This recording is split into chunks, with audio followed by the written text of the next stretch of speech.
ingene kubera ari umuntu Imana yari yahaye nuze taye ntoyi yari umengo numujene umuate wiwe yitwa Claude niwegeze kuntera inkuru ingene hari abantu bazaga kubitira isaruti Claude bibaza ko ari we komandarejo babonye imodoka ya komandarejo bacozaga kubitira isaruti Claude bibaza ko ari we komandarejo kandi Siro ari ku ruhande ariko ntiyagira ikintu na kimwe bimubwira.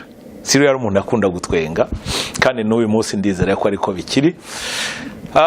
Ibyo rero ni ibintu vya mbere bikomeye nagiye numva kandi byagiye binezereza kandi nizere ko ari abarundi benshi ababizi abamubaye hafi bagiye babibona.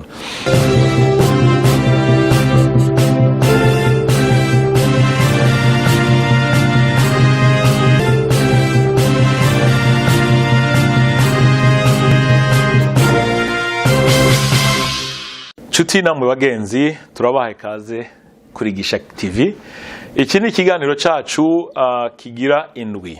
Ikiganiro kigira indwi muri vya biganiro vyacu urugendo ruhire. Uyu munsi ndavuga ibintu bikomeye n'abantu bakomeye. Kuko uyu munsi nza kwibanda ku basirikare bakomeye bahinduye amateka y'igihugu cacu. Narabwiye kuva ku itanguro yuko iki gikorwa intumbero ari kuvuga ivyiza jewe nabonye ku bantu batandukanye mu bantu bubatse amateka y'igihugu nkabibona bariko barabikora bamwe tukanicara tukanabiganira. Ndahera kuri General Ndayibwiye Cyrille wahoze ari umushikiranganje wo kwivuna abansi. Bavandimwe uyo mugabo ni intwari nkuko mu Kirundi bavuga kubera ko yarakoreye igihugu imyaka myinshi cyane gose kandi icagiye kimuranga kuri twege tumuzi kuri twege twari tumwegereye nuko kuri we ubwoko nta kibanza bwari bufise mu bikorwa vyiwe no mu kugena abona isi no mu kugena abona umurimo. Je ndabivuga kubera ko twaricaranye kenshi turaganira ahantu mpora ndamwibukira ntashobora kumwibagira. Ndashobora kuvuga nk'ibintu bishika hafi 4 kuko ntawo muvuga mu kiganiro cy'iminota ingahe ngo amurangize avuga ivyiwe byose. Icambere uretse gukorera igihugu imyaka myinshi igihe igihugu cyari mu ntambara ku nkuru zivuye ku bari bamwegereye ntarinze kuvuga izina kuko nzi ko ari ukuri ningene yacungereye umutekano w'Ingozi na Kayanza. Hari abagwiza tunga benshi bari mu bwoko butandukanye n'ubwiwe ariko atanga itegeko mu gisirikare no wasirikare yuko batezwa gukingira umurundi wese ari muri zo ntara kugira ngo ntihagire umuntu amusamburira ivyiwe canke amwiba ivyiwe. Ivyo si inkuru mbarirano, that's a fact, ni ibintu vyabaye kugira ngo umenye uwo muntu uwo ari we ni icari. Aho hari mu bijanye no gukorera igihugu ku buryo yavuye mu Kayanza sinagiye amateka yo ni maremare ingene yavuye muri region atwara region ivyo abasirikare bamuvuga ko ingene yaraciye bugufiya.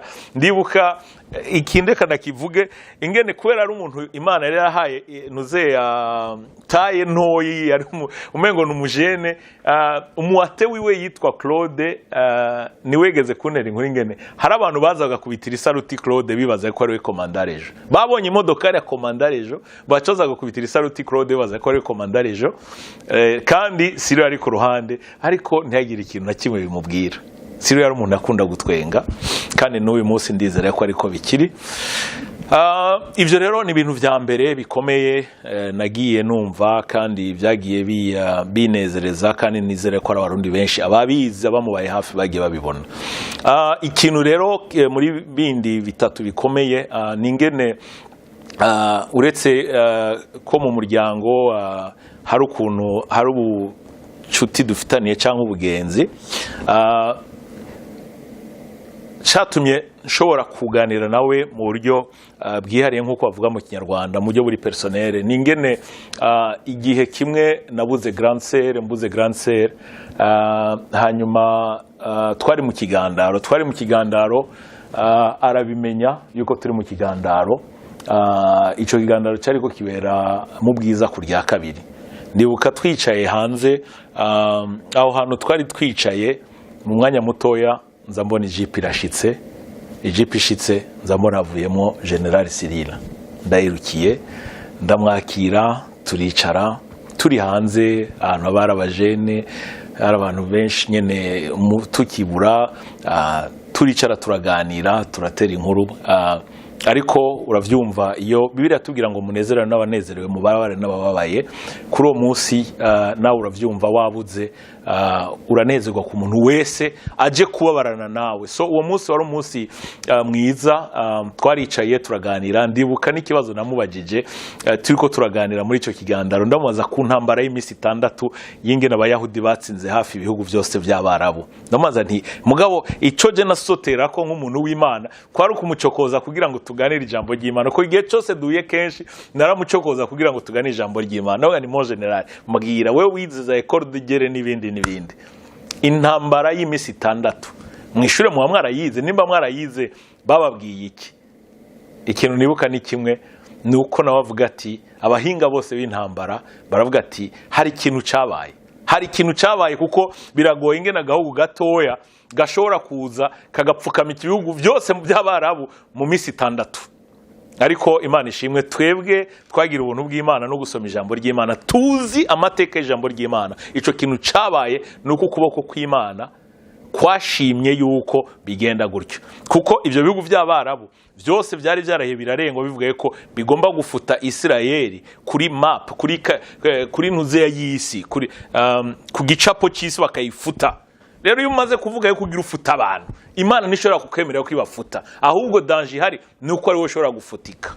Rero icyo gihano twarakiganiriye, ariko urumva igikuru cangiwe kuri uwo munsi casubiye kunyereka wa mutima wiwe w'ubuntu wo gukunda abantu, kubona za kutugarukira Grand Sere yapfuye nk'inshuti nk'umugenzi. Ico rero cari ikintu navuze ngena cagagura sinja mu madetail kuko ni vyinshi abo bantu nagenda babona ko ku buryo umuntu adashobora kubirangiza mu mwanya muto. Ngenda cagagura, ariko nkuko navuze Imana ni yashoboza nkaronka ingene nandika ibintu vyinshi zogenda mvuga. Ico kikaba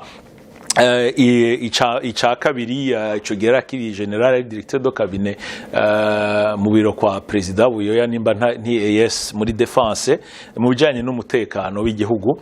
Hanyuma amaze kumushikira nganje, ikintu mpora ndamwibukira ko ningene twigeze kwicara muri restaurant Belvedere mu gitondo gusangira icayi, tuhamara amasaha hafi 2 kandi ari umushikira nganje turiko turaganira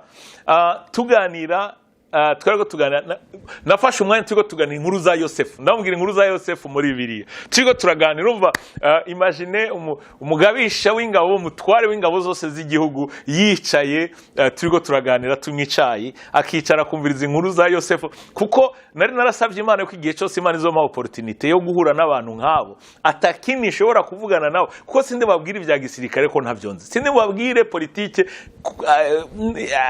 mu buryo bwa politike, mugabo hari ivyo nshobora kubabwira natahura neza numva neza. Turicara turaganira inkuru za Yosefu, amasaha 2 arahera twicaranye, turiko turasangira, turiko turaganira, ndibuka intwengo yiwe.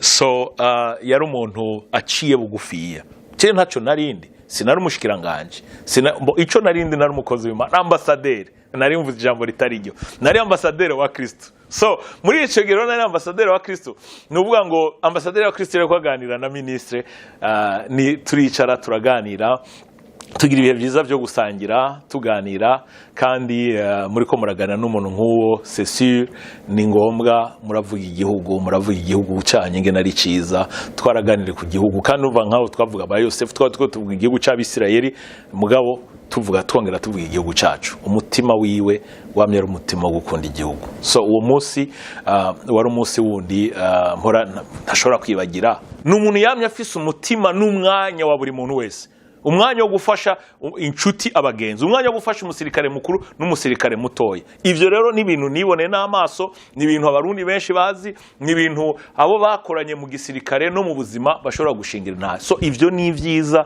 bidasanzwe. Ndibuka abatebiwe sinsubira, navuze kuri Claude mugase shaka gusubira, kandi ko ari juste gutanga akarorero k'ikintu cyari kiryosha abantu bose bakunda gutwenga, ingene byashika agiye nko hanze canke avuye hanze bimwe by'abarundi twese birabidushikira kenshi umuntu akavuga ati mon general harakantu nashaka yuko unjanira i Burundi canke unjanira he kamwene wacu umva yakubwira akantu kamozi kaze ko agapaki gapima gram imwe uyagira gutyo ukazona jazanye umufuko urimo ibiro 10 ibiro 10 birato imuzu ibiki so ndibuka rero ingene abamufasha muri ivyo bikorwa bambwira yuko hari igihe vyashika avuye nko mu Birigi cyangwa mu Burayi agasiga ibintu vyiwe kugira ngo twari by'abandi canke akemera kuri les frais akariha amafaranga ku bibuga by'indege kugira ngo abamutumye bose ivyo bintu ashobore kubibazanira abishikane aho bifuza ko abishikana.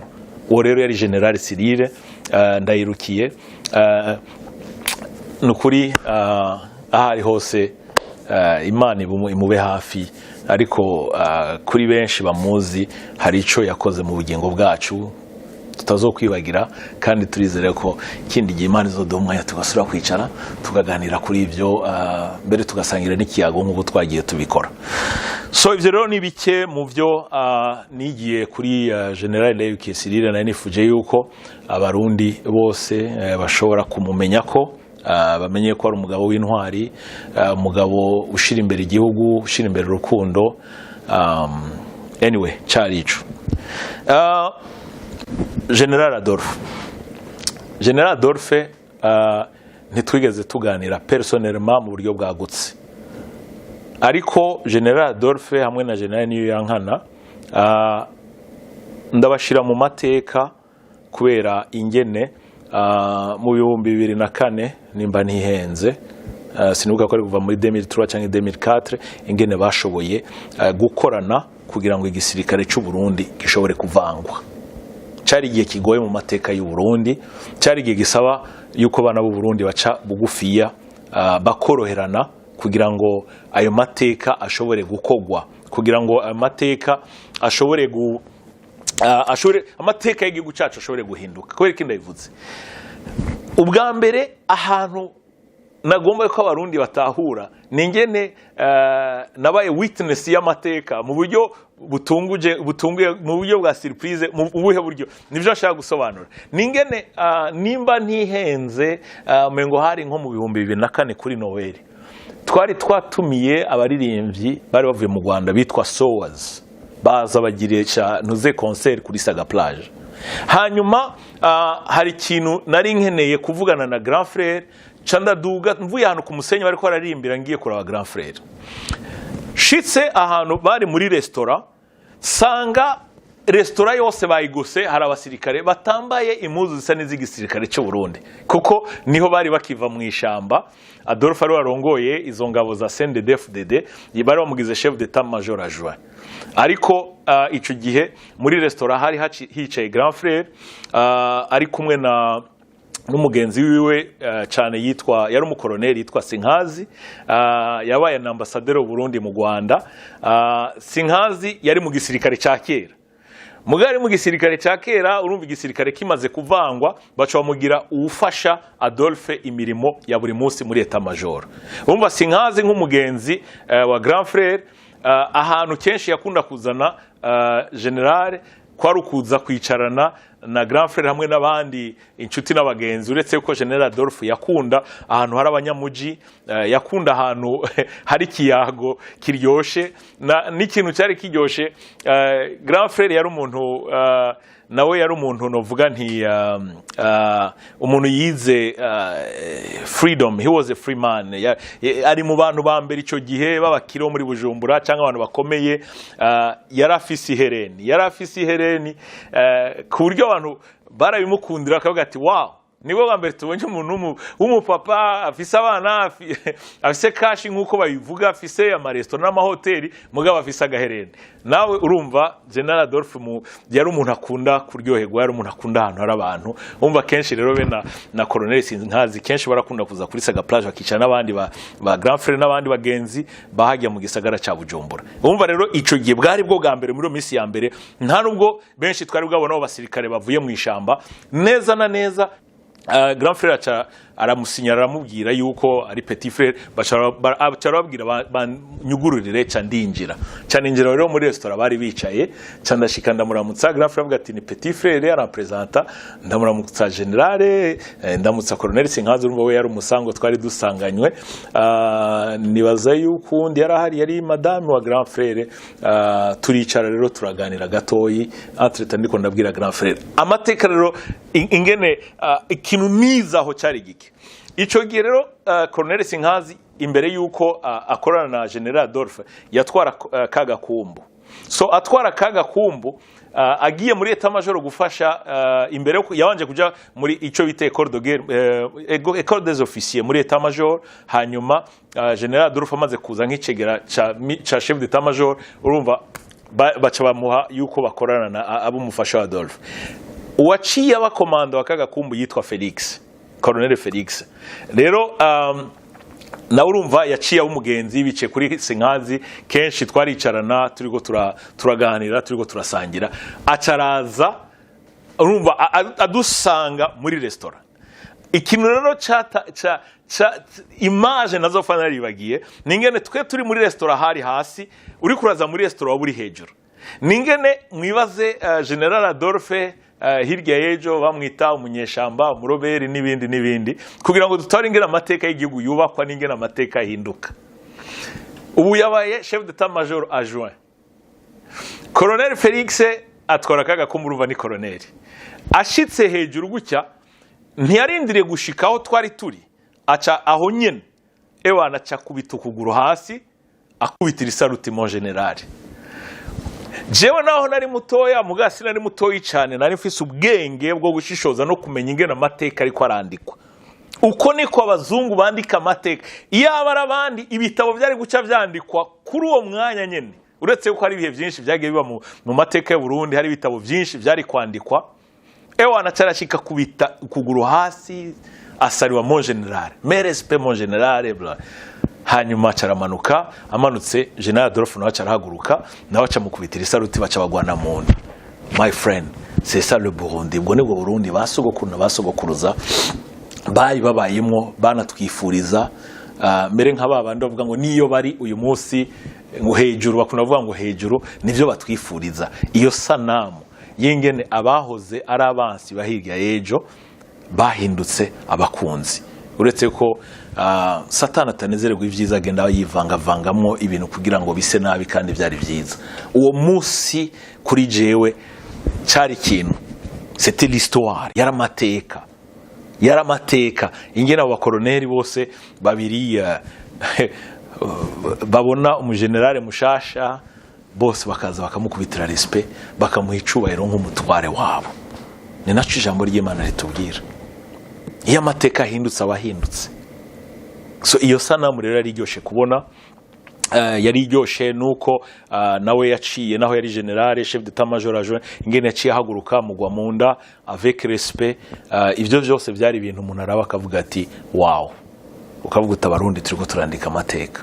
Ese Imana tugirira ubuntu tugasubira kwandika amateka nk'uko twagiye tuyandika mu bihe bitandukanye by'ubuzima bw'igihugu cacu. So uwo munsi rero nkuko nabivuze wari umunsi uryoshe wo kubona ingena amateka yandikwa, aho hari haryoshe kubona. So sininjira mu madetail yandi menshi n'ibindi bihe bitandukanye nagiye mbona ingene nyene amateka bagenda bayubaka. Mugabo abarundi benshi barabivuze kugira ico gikorwa gishoboke nuko wari chef d'état major ariwe niyo yankana, nawe nashoboye kugirirwa ubuntu nka kangahe tugahurira ahantu rimwe twarigeze gurira ku Kirimba mu masengesho nawe ari kumwe n'izindi ntwazangabo bari ku Kirimba bariko barasenga. Iyo mvuze ku Kirimba cy'umukuru w'igihugu, amasengesho yo kwa Mungu hari sinzopfa nabibagiwe umunsi yari tariki 7 z'ukwezi kw'indwi mu 2007.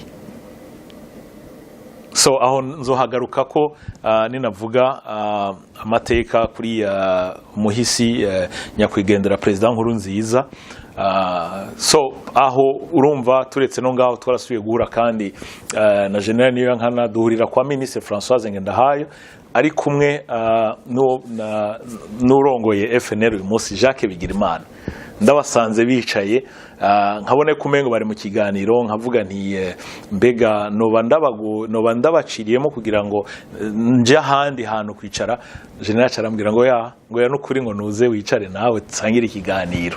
So yari umuntu sportif cyane candicara nicaye nkuko nayo babwiye nk'umukozi w'Imana ndose opportunity yo gura n'abantu nkabo direct n'abandose umwanya wo kuvuga ijambo ry'Imana. Ndibuka yuko muri uwo mwanya amajambo twaganira amajambo ya Yoshua ndamubwira ingene yari umugaba w'ingabo akomeye cyane ariko byasabye yuko akenera ubushobozi bw'Imana kugira ngo ashobore icyo gikorwa. So mu yandi majambo hari message nagira ndamubwire kuko yari umuntu yubashwe gose mu gisirikare nk'umusirikare azi igikorwa ciwe ariko icyari kiryoshe ningene yafashe umwanya akicara agatwenga akagani turiko turaganira tugira débat ariko aravuga ku gihugu avuga valere z'igihugu akamaro ko gukorera igihugu. So ivyo nibihe bitandukanye nagiye mpura nabo bagabisha b'ingabo uretse yuko plus tard twigeze guhura na Jacques Bigirimana mu Buholande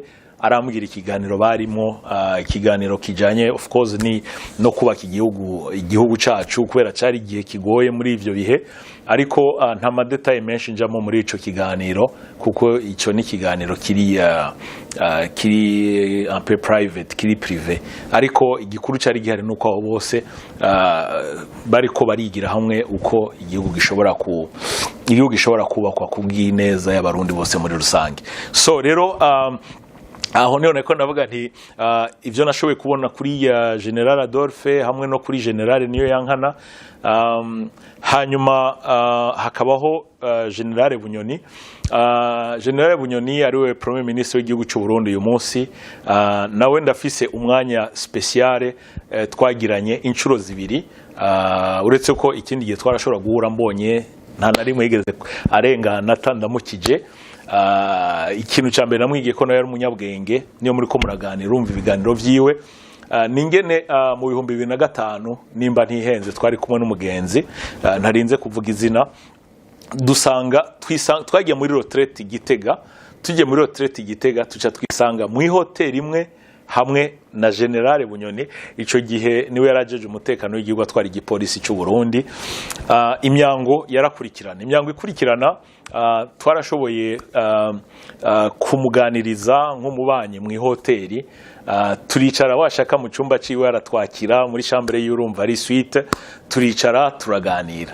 So ubwo ni ubugaro bwa mbere vraiment twicaye tukaganira mu buryo bwisanzuye sinzopfa nabyibagiwe twaganiriye ku nkuru za Salomo ndamusobanurira amateka ya Salomo ingene Imana yamusavye Salomo ati mbega ndaguha iki ga Salomo ati Imana n'umubwenge kugira ngo menye ingene ncira imanza abantu bawe.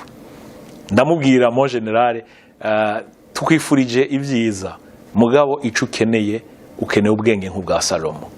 Ibi si nkuru kugira ngo urugendo ruhire ruryohe mugisha naragira ubuntu n'Imana sindyosha ibintu mvuga ibintu uko byagenze kuko nababwiye ari icabona kandi na mo General uretse yuko ubu ni nyakubahwa Premier Ministre ico kiganiro acibuka twagana inkuru za Salomo washaka mu kurangiza twamaranye nk'isaha ndamusengera nsaba Imana n'Imana n'umuhereza ubwenge nk'ubwa Salomo kugira ngo atware abarundi nk'umuntu w'Imana ahagaze ku buntu bw'Imana.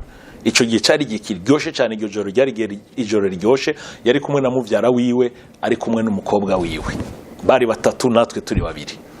Iryo joro duheje gusenga acarambwira ati none ga pastor birashoboka yuko ejo hari samedi soir ejo ku munsi wa Mungu uza mu gitondo tukagira amasengesho ahanyene naturumva nico cyari cyatujanye twari muri retraite tugiye gusenga ati volontairement umunsi ukurikira dimanche iyo dimanche amasengesho yabereye mu cyumba kwa General Bunyoni turasenga tugira kirte ntoyi twiga ijambo ry'Imana ndakomeza y'amajambo ya Salomo kugira ngo Imana imwongereza ubwenge kubera ama responsabilité ibikorwa bidasanzwe yariko yarajejwe muri ico gihe. Twaraganiriye byinshi nashobora kuja muri detail kubera ivyo twaganiriye natuka byari ku gikorwa igihugu cy'u Burundi n'ingene umuntu atezwa kurongorana ubwenge bw'Imana.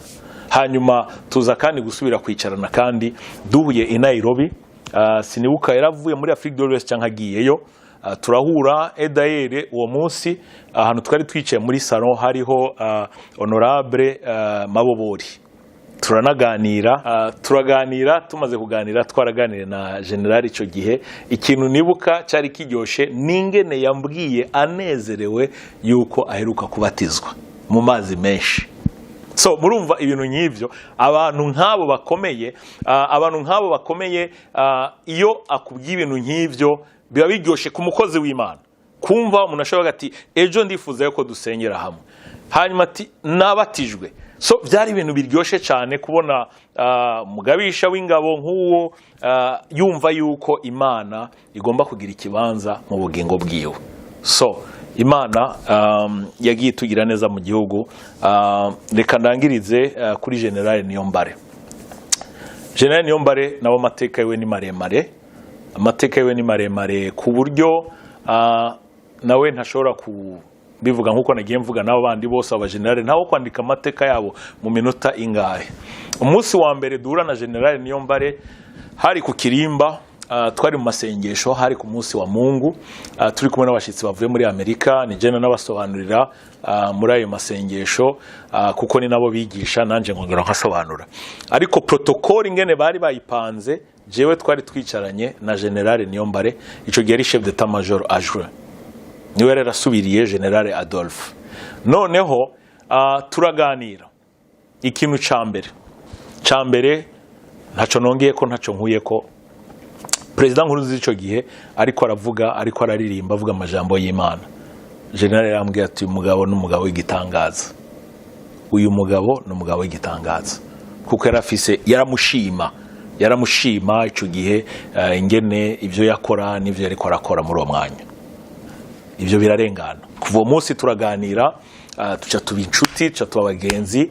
Urano umuntu muba mwicaranye, tambwe ati igihe cyose ufise umwanya uzoze twicare tuganire ku gihugu, ku buzima muri rusange. Kuva ico gihe ngo hari mu 2005 cyangwa na 2006, kuva ico gihe igihe cyose nagenda mu Burundi kuko nabahanze y'igihugu, igihe cyose nagenda twarahura tugafata umwanya wo kuganira, tugafata umwanya wo kugana ku buzima bw'igihugu, kuri sociale, kuri economy, ibintu byose. Ikintu rero cyagiye kintangaza n'ingene yabona ibintu, n'ingene yakunda igihugu, n'ingene yifuriza ineza igihugu cy'u Burundi. Yari umuntu akunda igihugu, muri ko muragana nta n'ikindi yakubwira. Arambwira amateka yiwe, ingene yashoboye kwinjira mu muhari wo kugwana, ingene vyagenze, amateka ingene yagiye akurikirana muri ico gihe, byinshi yarabimbwiye. Ivyo yaganire na mama wiwe, ijambo rikomeye yambwiye nire, yambwiye yuko mama we yamubajije ati none, abwiye mama we umuvyeyi ati yuko agiye mu ishamba. Nyina bamuga ati none ko mwana wanje ko ugiye mu ishamba ugiye kugwanya nde? Ugiye kugwanya umutu, ugiye kugwanya umututsi? Niryo jambo umuvyeyi wiwe yamubajije. General aramwishura, aramubwira ati ico gihe nterwe General yari Niyombare, wa mwana wo mu muji yize kuri Saint Esprit. Abwira mama ati mama ati jewe singiye kugwanya umuhutu kandi singiye. Yaratwaye, yarabaye chef d'état major adjoint, yongera aba mukuru w'ingabo z'igisirikare cy'u Burundi, yongera atwara n'iperereza ry'igihugu cy'u Burundi.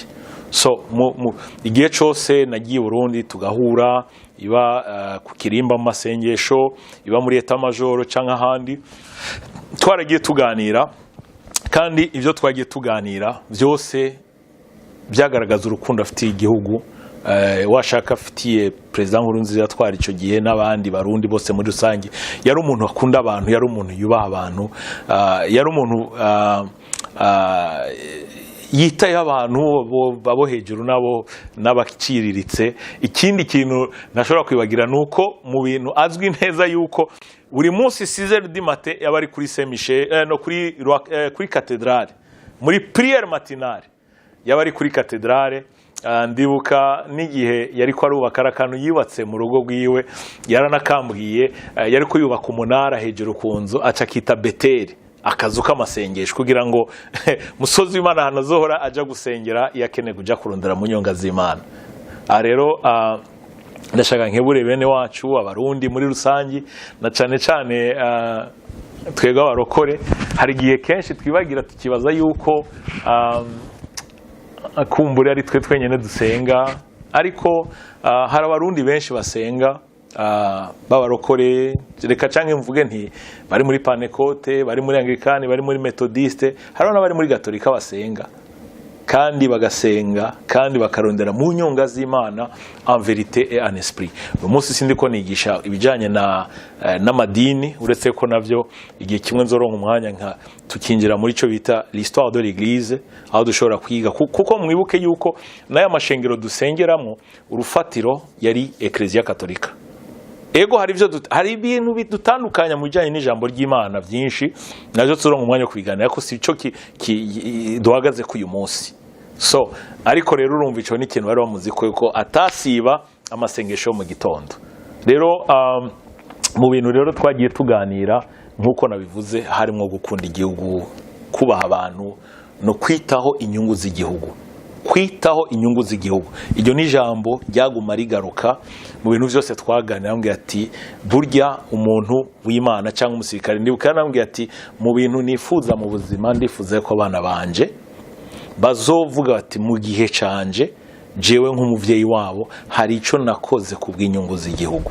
So ivyo rero biri mu majambo twagiye tuganira mu bihe bitandukanye, twagiye twicarana nawe, twagiye tuganira ku bijanye n'ubuzima bw'igihugu cy'u Burundi n'ubuzima bwa buri munsi. Nkuko nabivuze, nawe yari umuntu aciye bugufiya, kandi nteraciye bugufiya gusa, yarakunda no gusenga. So rero hariho na General Moise. General Moise nawe yararongoye amabanga atandukanye, yari chef de protocole, mufasha mukuru w'igihugu, yarabaye ambassadeur Kinshasa. Nawe ari mu bantu nagize umwanya mwiza wo kuganira nawe mu buryo bwinshi butandukanye ku buzima bw'igihugu. Kenshi hari ibiganiro twaganiriye mu 2010, sinzopfa narabyibagiwe, bijanye n'ubuzima bw'igihugu. Ariko ikintu igihe twariko turaganira ayo majambo, hari amajambo yambwiye arantangaza kubera iki ko ni igihe kubera ibibazo byari byabaye mu matora, hanyuma urarongoye umugambo wa FNL Agatogwasa agahunga igihugu hamwe n'abandi banyapolitike. Turiko turaganira na General, aho natangariye nk'umuntu yarajejwe protocole mukuru w'igihugu kandi vyitwe ko yaje ava muri CNDD-FDD, yantangaje ambwiye yuko mu bintu byamubabaje ari ingene Honorable Agatogwasa yahunze igihugu hamwe n'abajya bandi bose bahunga, kuko we kuri we ico yifuza ko bose baguma mu gihugu kubw'ineza y'igihugu, kandi bakicara abari barongoye ico gihe nabo kugira ngo barabe ibibazo by'igihugu ingero babitorera inyishu. Atamwana w'u Burundi arinze naratanga ico gihe, bumve ni kera mu 2010, kandi abo nka bose abonagiye mvuga n'ivyo twagiye tuganira nka bose baracariho, kandi ndizere ko atanumwe azovuga ati ibyo Pastor Mugisha yavuze yarabeshe. Oya, ibyo navuze byose niko byagenze, kandi ndizere yuko Imana kumbure yashimye yuko ivyo bintu ndabibona, kugira ngo mu gihe nk'iki shobore kubishingira intahe, shobore kuvuga iciza kiri kuri abo bantu, ibyiza bakoze, ibyiza nabonye. So ico rero cyari ikintu gikomeye cyane. Namwize ko ndamwiga ko yuko ari umugabo adatamiye ku ijambo, kandi nawe n'umuntu akunda gusenga, yamye akunda gusenga nawe ntiyasiba nawe mise yo mu gitondo, mu bintu ndamuzi ko n'abandi benshi bamuziko, kandi ntatamiye ku ijambo. Kuri we vyera birera, ivyirabura birirabura. So mu bihe bitandukanye naramubonye, twarashoboye no kuronka umwanya wo kuganira. Ndibuka twarigeze no kugira nkundi mwanya wo kuganira turi Washington DC muri prayer breakfast yari yabaye muri Amerika. Igihe cyose ndose umwanya wo kuganira nawe nararyoherwa cyane, kubera uko abona ibintu no guca bugufi yakwiwe no kugena aganira n'abantu. So abo rero n'abantu, hari ibintu byinshi cyane ashobora kuba nibagiye twagiye tugana n'abo bantu nagiye mbona muri abo bantu, ariko ikintu abo bagabisha b'ingabo bose bari bahuriye ko bose abo twaganiriye ibi ndabibabwiye bavandimwe, bose bakunda igihugu cyacu, kandi nizera aho bari hose nimba bahari bakunda igihugu. So hari ibintu byinshi byagiye bihaba, byagiye bibatandukanya, byagiye bitandukanya izo ngabo z'igihugu, c'est la vie. Mu cyongereza bavuga ngo it's a part of the process. Ni mu kubaka igihugu ibintu biravangavangana mu bihe bitandukanye. N'aba bazungu tubamo n'ibihugu bya Burayi n'ibiki tubamo, hari aho baciye, hari n'amaze imyaka n'imyaka bariko baricana. Intambara muri Canada turi, haba intambara zikomeye. Amerika, sinzi ko hariho batabizi yuko hari igihe Amerika yigeze gutera Canada igaturira Toronto. Ico gihe Toronto yitwa York. Bamaze kuyiturira Canada na itera Amerika. Itera Washington yongera iturira Maison Blanche. Ayo byose byanditse mu mateka. Uyu munsi ari gihe abanyaburayi badutenga kibaza ngo hanige bavuga ngo abanyafrika ngo ni bikokoya. Ntituri bikoko. Kuko aho turi cyangwa twagiye duca nabo barahaciye. Mugabo byo bavyiza yuko dukubisa agatima mpembero tukagaruka tukavuga tuti barundi kazi bene ni twicare hasi twubaka igihugu cacu nk'abarundi turabe ngene twubaka igihugu cacu no kugirana ubucuti bwiza n'ibindi bihugu bibanyi kuko hari ico turavukana hari ico dupfana nk'abanyafrika nk'abo muri East African nka Great Lakes region kugira ngo ibidutandukanya tubishire ku ruhande tugerageze kwiga ingene tuza turaganira ivyiza by'abandi kugira ngo turabe ingene twokubakana nivyo nibibi ni vyiza ko bivugwa kandi ni benshi babivuga kandi nizera ko navyo bigenda bitwigisha kugira ngo umunsi umwe tuze dushobore kubana nyakubana nk'abarundi. So rero izo ngabo aho bari hose abakiriho turabashimiye kuko nkuko nabivuze personnellement hari byinshi nabigiye ko kandi ari byinshi mwakoreye igihugu cacu kandi shimira n'ingabo zose z'igihugu cy'u Burundi na cyane bajya bakora mu bugororotsi kubw'inyungu z'igihugu no kugira bubaka igihugu cy'u Burundi. So abumvirije ikiganiro cacu muri Gisha TV turabashimiye, Imana ibahezagira bagire neza yongere igire neza igihugu cacu, murakoze cyane.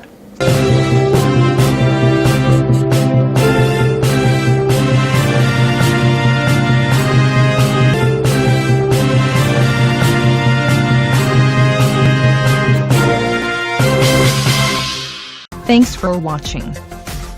Drop a like, leave a comment, and don't forget to subscribe to watch more videos like this.